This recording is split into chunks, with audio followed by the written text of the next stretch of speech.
Shalom saudara-saudari yang terkasih dalam Kristus Yesus. Hari ini kita akan membahas kitab Kolose 4 ayat 12-18. Kitab Kolose 4 adalah salah satu kitab dalam Alkitab Kristen, tepatnya dalam Perjanjian Baru. Kitab ini ditulis oleh Rasul Paulus kepada jemaat di Kolose, sebuah kota di Asia Kecil, sekarang wilayah Turki. Kitab ini ditulis sekitar abad pertama Masehi. Ringkasan dari kitab Kolose 4 adalah sebagai berikut. Pasal 1. Paulus memulai suratnya dengan menyampaikan salam kepada jemaat Kolose dan menyatakan doa-doa yang dia panjatkan untuk mereka. Dia menyampaikan rasa terima kasih kepada Tuhan karena iman dan kasih mereka kepada Kristus serta buah rohani yang terlihat dalam hidup mereka. Pasal 2. Paulus mengingatkan jemaat Kolose agar berpegang teguh pada ajaran Kristus dan tidak terpengaruh oleh ajaran-ajaran palsu yang mungkin muncul. Dia juga memperingatkan tentang praktek-praktek keagamaan yang kosong dan mengajak mereka untuk hidup dalam kebebasan yang mereka peroleh melalui Kristus. Pasal 3. Paulus memberikan nasihat praktis dalam kehidupan sehari-hari, termasuk bagaimana bersikap dalam hubungan keluarga, pekerjaan, dan komunitas. Dia mengajak jemaat untuk saling mengasihi, memaafkan, dan hidup dalam damai. Dia juga menekankan pentingnya mengenakan pakaian baru dalam Kristus, yaitu kasih, kerendahan hati, kesabaran, dan pengampunan. Pasal 4. Paulus memberikan petunjuk bagi jemaat dalam hal doa dan memberi nasihat kepada individu-individu tertentu. Dia mengajak mereka untuk terus berdoa dan bersyukur serta memohon doa supaya pelayanan dan pekerjaan pemberitaan Injil dapat berjalan dengan baik. Paulus juga memberikan instruksi tentang bagaimana menghadapi orang-orang di luar jemaat dan mengajak mereka untuk hidup dengan bijaksana. Kitab Kolose 4 ayat 12-18 adalah pasal terakhir dari surat Rasul Paulus kepada jemaat di Kolose. Ini adalah bagian dari pesan Paulus kepada jemaat untuk membangun iman mereka dan mempertahankan kebenaran Injil Kristus. Berikut adalah ringkasan dari pasal tersebut. Ayat 12.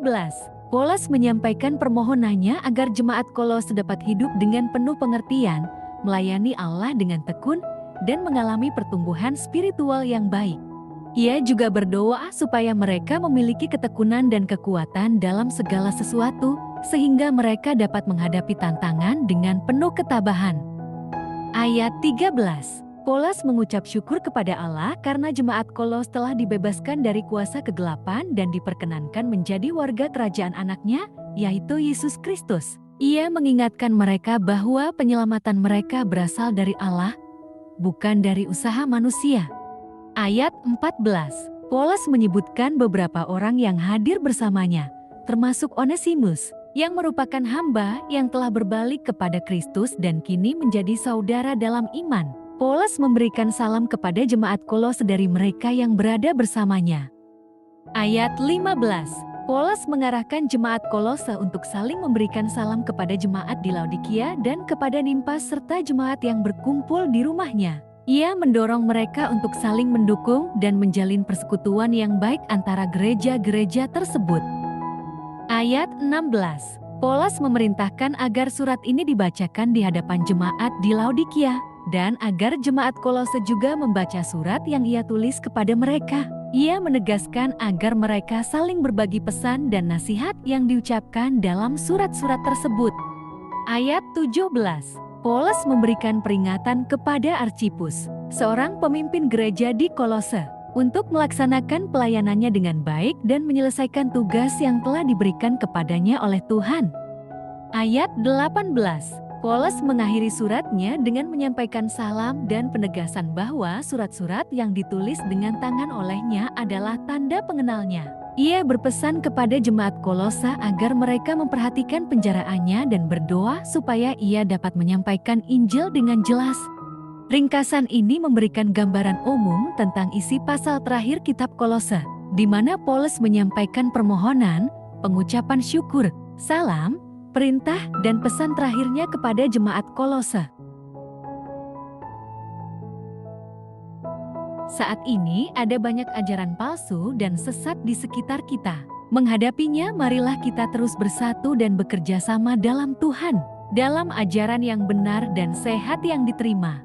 Mari kita tingkatkan pelayanan dalam kebersamaan sesuai perkembangan sinergitas dalam pelayanan. Kita juga diingatkan seberat apapun persoalan kita akan mampu dihadapi ketika dalam kebersamaan kita mengundang Yesus karena Dia adalah segala-galanya bagi kita. Tidak ada di antara kita yang memiliki kelebihan dan tidak ada kekurangan. Begitupun sebaliknya, tandanya satu sama lain kita saling membutuhkan. Marilah kita saling peduli, saling memberi dan menerima, hidup dalam kebersamaan. Karena kebersamaan sangat besar faedahnya. Kebersamaan adalah kunci kekuatan, keuntungan dan sukacita bagi orang Kristen.